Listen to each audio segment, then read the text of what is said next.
Ya, kita ke informasi yang terpopuler yang pertama. Facebook Inc. kini resmi mengganti namanya menjadi Meta.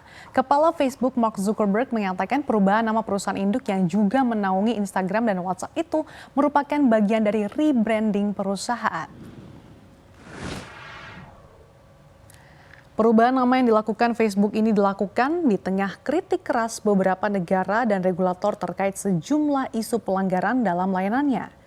Meski begitu, perubahan nama tidak akan mengubah struktur perusahaan. Raksasa teknologi dengan 2,9 miliar pengguna bulanan itu kemarin juga sekaligus meluncurkan logo baru di Menlo Park, California. Sebelumnya, dalam kontroversi terbarunya, Facebook dihantam isu sengaja membiarkan ujaran kebencian dan mengambil keuntungan dari keamanan pengguna. Hal ini disebut-sebut sudah diketahui Mark, namun perusahaan mengabaikannya dan memicu polarisasi beracun secara online.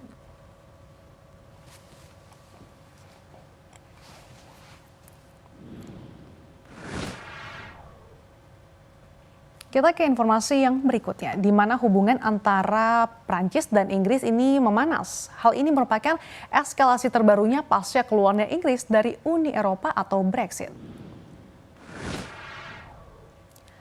Kerenggangan hubungan terjadi akibat masalah perizinan nelayan dan berujung ke sanksi serta ancaman. Mengutip AFP, hal ini bermula saat kapal penangkap ikan Uni Eropa ingin beroperasi di perairan sekitar Inggris dan Kepulauan Channel.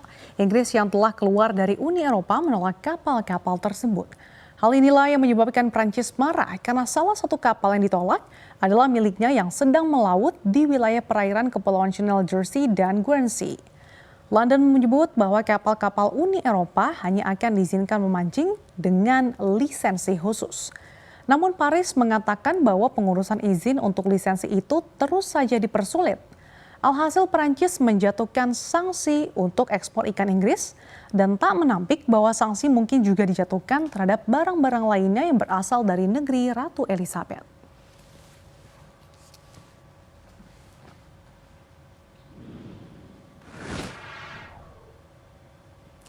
Kita ke informasi berikutnya, Organisasi Kesehatan Dunia atau WHO memberikan peringatan soal pandemi COVID-19 di seluruh dunia. Badan PBB itu menyebut bahwa jumlah kasus dan kematian COVID-19 tengah mengalami peningkatan yang serius untuk pertama kalinya dalam 2 bulan terakhir. WHO mengatakan kenaikan ini disumbang oleh kasus wilayah Eropa yang naik 18% pada pekan lalu. Menurut data epidemiologi, secara global hampir 3 juta kasus tercatat pada pekan lalu atau naik 4% dibandingkan pekan sebelumnya. Selain itu, WHO kembali memberikan peringatan mengenai mutasi varian Delta Plus. Maria van Kerkhove, pimpinan teknis WHO untuk COVID-19, mengatakan bahwa badan yang berpusat di Jenewa itu telah menemukan Delta Plus di 42 negara. Oleh karena itu, ia memperingatkan bahwa varian ini bisa saja bermutasi dengan cepat, terutama di musim dingin.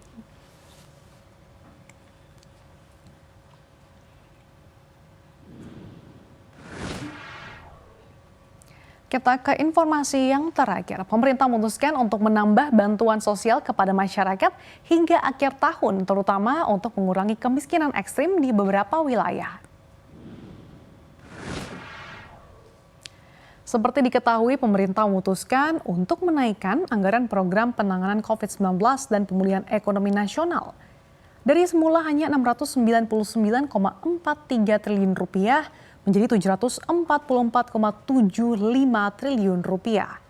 Baru-baru ini pemerintah mengumumkan akan menambah bantuan sosial tunai pada November dan Desember 2021, masing-masing sebesar Rp300.000 kepada masyarakat paling rentan. Penyaluran tambahan bansos tersebut diklaim pemerintah untuk menurunkan tingkat kemiskinan ekstrim. Penerima bansos tambahan tersebut adalah mereka yang berada dalam kategori kemiskinan ekstrim sesuai data BPS, khususnya yang berada di 35 kabupaten kota di 7 provinsi yang sudah menjadi prioritas pemerintah.